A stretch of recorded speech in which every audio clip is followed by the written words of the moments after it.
அவன் அதிர்ஷ்டக்காரன்பா. தொட்ட தொழிலெல்லாம் தொலங்குது, எது செஞ்சாலும் ஒரு வெற்றியா இருக்கு, எப்பவுமே சிரிச்சுக்கிட்டு இருக்கான், எல்லா விஷயத்தையும் மகிழ்ச்சியா இருக்கான், அவன் நிச்சயமா அதிர்ஷ்டக்காரன் தான் அப்படின்னு நம்ம பல பேர் சொல்லியிருக்கோம்.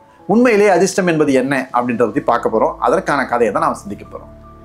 ஒரு இடத்துல என்ன நடக்குது பார்த்தீங்கன்னா, நடந்து போயிட்டே இருக்காரு, கீழே ஒரு காசு கிடைக்குதுங்க. அந்த காசு வந்து பழங்கால நாணயம். அதாவது அந்த நாணயத்துல செப்பு நாணயத்தை வந்து நடுவில் ஒரு ஓட்டை இருக்கும். அப்படிப்பட்ட ஒரு பழங்கால நாணயம் கிடைக்குது. அதை எடுத்தோடனே எனக்கு ஒரு மிகப்பெரிய மகிழ்ச்சி. அதை தன்னுடைய கோட்டில் வந்து செருகிக்கிட்டான். என்னன்னு பார்த்தீங்கன்னா, அந்த நாணயம் யார்கிட்ட இருக்கோ அவங்களுக்கு வந்து அதிர்ஷ்டம் கொட்டும், அவர்களுக்கு பண வரவு அதிகமாக இருக்கும் அப்படின்ற ஒரு நம்பிக்கை எல்லாருக்கும் இருக்கு. அப்போ நம்மால்கிட்ட அது கிடைச்சிருச்சா, அதை வச்சுக்கிட்டு அன்று முழுக்க மகிழ்ச்சியா இருந்தான். மறுநாள் அவனுடைய தொழில் கொஞ்சம் முன்னேறா போல தெரிஞ்சுது. அவன் மறுபடியும் அந்த தன்னுடைய நாணயத்தை தொட்டான். அதன் பிறகு அவன் உற்சாகத்தோடு தன்னுடைய தொழிலில் ஈடுபட்டாங்க. கிட்டத்தட்ட வருடங்கள் ஓடுது. தினம்தோறும் அந்த நாணயத்தை தடவை பார்த்துப்பான், இருக்கான்னு மட்டும் பார்த்துப்பான். கிட்டத்தட்ட வருடங்கள் ஓடிடுச்சு. வருடங்கள் ஓடும்போது திடீர்னு நல்லா யோசிக்கிறான், நம்ம அந்த கோட் ஷூட்ல இருக்க நாணயத்தை இன்னைக்கு பார்க்கணும். தன்னுடைய மனைவியை கூப்பிட்றான், அந்த கோட்டை கொஞ்சம் கொண்டு வா, அதுல இருக்க நாணயத்தை பார்க்கணும். மனைவி கொஞ்சம் பதறாங்க, அப்புறம் கொண்டு வந்து கொடுக்குறாங்க. இவரும் எடுத்து பார்க்கறாரு. பார்த்தா அங்க ஒரு அதிர்ச்சி. என்னன்னு பார்த்தீங்கன்னா, அவர் கீழே கண்டெடுத்த நாணயம் அந்த கோட் ஷூட்ல இல்லை. அது ஒரு புது நாணயமா இருக்கு.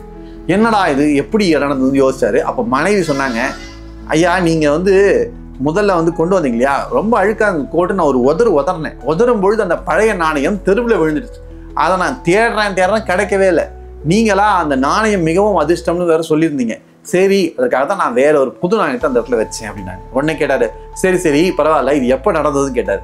அந்த அம்மா பதில் சொன்னாங்க, நீங்க என்னைக்கு கோட்டை கொண்டு வந்தீங்களோ அன்னைக்கே நடந்ததுங்க, அன்னைக்கே நான் இந்த விஷயம் நடந்து முடிஞ்சுது. இத்தனை வருஷமா நீங்க தொட்டு பார்த்தது அந்த புது நாணயம் தான் அப்படின்னாங்க. உடனே அவன் யோசிச்சான், ஆக இந்த அதிர்ஷ்டம் என்பது இந்த நாணயத்துல இல்லை, என்னுடைய உழைப்பிலும், என்னுடைய உழைப்பின் மூலமாக மற்றவர்களுக்கு பயனளித்ததன் மூலமாக எனக்கு கிடைத்த ஒரு திருப்தியிலும், அந்த திருப்தியின் மூலமாக நான் பார்த்த லாபத்திலும் தான் நடந்திருக்கு அப்படின்ற ஒரு விஷயத்தை உணர்ந்துக்கிட்டான். நாம மனசுல எப்பயுமே உற்சாகத்தை வச்சிருக்கோங்க. நாம எந்த தொழில் செஞ்சாலும் சரி, அனைத்து தொழிலும் சமம்தான். அந்த தொழில நமக்கு முதல் விஷயம் பக்தி இருக்கணும். நீங்க பக்தியோட ஒரு தொழிலை செய்யறீங்க, உற்சாகத்தோட ஒரு தொழிலை செய்யறீங்க, மகிழ்ச்சியோட ஒரு தொழிலை செய்யறீங்கன்னா நிச்சயமா அந்த தொழில நீங்க தான் பெரிய ஆளா இருப்பீங்க. அப்படி நீங்க தான் பெரிய ஆளா இருக்கும்பொழுது நிச்சயமாக அதற்கு தேவையான பணவரவும் உங்களை தேடி வரும். அந்த பணவரவு தேடி வரணும் அப்படின்னா தேவையில்லாம ஒரு சில வெளி சடங்குகளை மட்டும் நம்பி இருக்காதீங்க.